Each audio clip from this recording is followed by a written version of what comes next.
வணக்கம். தனலட்சுமி ராஜா, மதுரை. தெரிந்த கோயில் தெரியாத ரகசியம். திருவண்ணாமலை கிரிவல பாதை அஷ்டலிங்கல் திருக்கோயில் உழவாரப்பணி பார்ட் 2 27/9/2025 அன்று எங்கள் குழுவினருக்கு திருவண்ணாமலை கிரிவல பாதையில் அமைந்துள்ள அஷ்டலிங்கங்கள் திருக்கோயில் உழவாரப்பணி கிடைத்ததை பற்றியும் கிரிவலத்தின் தாத்பரியம் மற்றும் அஷ்டலிங்கங்களின் முதல் 2 லிங்கங்களை பற்றிய தகவலை முன்கூட்டியே பதிவில் தெரிவித்துள்ளேன். நமது பதிவில் அஷ்டலிங்கல் 3வது லிங்கமானது யமலிங்கம். விருச்சிக ராசிக்கான தெற்கு திசையை நோக்கி அமைந்துள்ள இந்த லிங்கம் யம தர்மனால் பிரதிஷ்டை செய்யப்பட்டு பூமியில் மனிதர்களின் உயிர்களை எடுக்க வரும் யமதூர்கள் இந்த லிங்கத்தை வழிபட்ட பிறகே தாங்கள் செல்ல வேண்டிய இடத்திற்கு செல்வதாக கூறப்படுகிறது. யமலிங்கமானது தாமரை மெழுது லிங்கமாக தோன்றிய இவ்லிங்கத்தை வழிபட்டால் யமபயம் நீங்கும், நீதி நெறி நிலைக்கும், செல்வ வளம் பெருகும் என்பது நம்பிக்கை. 4வது நிருதிலிங்கம் மேசராசியை கொண்ட தென்கிழக்கு திசையில் அமைந்துள்ளது. சனி தீர்த்தம் அருகே இல்லிங்கமானது அமைந்துள்ளது.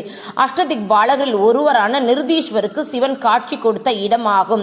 இங்கு சிவனும் உமா பார்வதியும் ஒன்று சேர்ந்து காட்சி அளித்த தலம். நிருதிலிங்கம் வழிபட்டால் குழந்தை பாக்கியம், ஜென்ம பாவம் நீங்கும், நிலைத்த புகழ் கிடைக்கும். 5வது வருணலிங்கம் மகர கும்ப ராசிக்கான மேற்கு திசையை நோக்கி அமைந்துள்ள லிங்கத்துடன் வர்ண தீர்த்தம் உள்ளது. கிரிவலம் சென்ற வர்ண பகவானுக்கு சிவபெருமான் நீரின் வடிவில் காட்சி கொடுத்த இடத்தில் வருணலிங்கம் உருவாகி உள்ளது. இந்த வருணலிங்கத்தை வழிபட்டால் நீர் சாய்ந்த நோய்கள், கொடிய நோய்கள் நீங்கி உடல் ஆரோக்கியம் கிடைக்கும். சனி பகவானின் அருளும் கிடைக்கும். 6வது வாயு லிங்கம் கடக ராசிக்கான வடமேற்கு திசையில் அமைந்துள்ள லிங்கமானது வாயு பகவானால் பிரதிஷ்டை செய்யப்பட்ட லிங்கம்.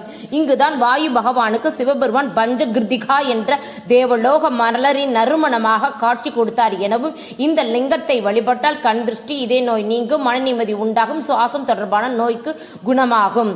7வது குபேர் லிங்கம் தனுசு மீனம் ராசிக்கான வடக்கு திசையை நோக்கி அமைந்துள்ள இந்த லிங்கத்தை பிரதிஷ்டை செய்து அண்ணாமலையாரை வழிபட்ட குபேரன் இழந்த செல்வத்தை மீண்டும் பெற்றதாக ஐதீகம். செல்வ செழிப்புடன் வாழ இந்த லிங்கத்தை வழிபட வேண்டும்.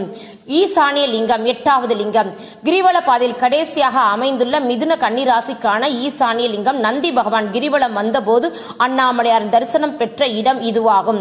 ஈசானிய தேவரால் பிரதிஷ்டை செய்யப்பட்ட லிங்கம் சிவபெருமான் ஒருவனே நிலையானவர் என்பதனை உணர்த்தும் இந்த லிங்கத்தின் தாத்பரியமாகும்.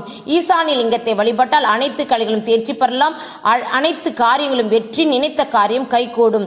கிரிவல பாதையில் அண்ணாமலையாரின் கோயில் முன் துவங்கிய இடத்திலிருந்து மீண்டும் கிரிவலத்தை நிறைவு செய்யப்படும். கிரிவலம் செய்வர்கள் இடதுபுறமாக மட்டும் செல்ல வேண்டும். வலதுபுறம் தேவர்கள், சித்தர்கள், முனிவர்கள் ஆகியோர்கள் அண்ணாமலையாரை தரிசனம் செய்து வருவதாக ஐதீகம்.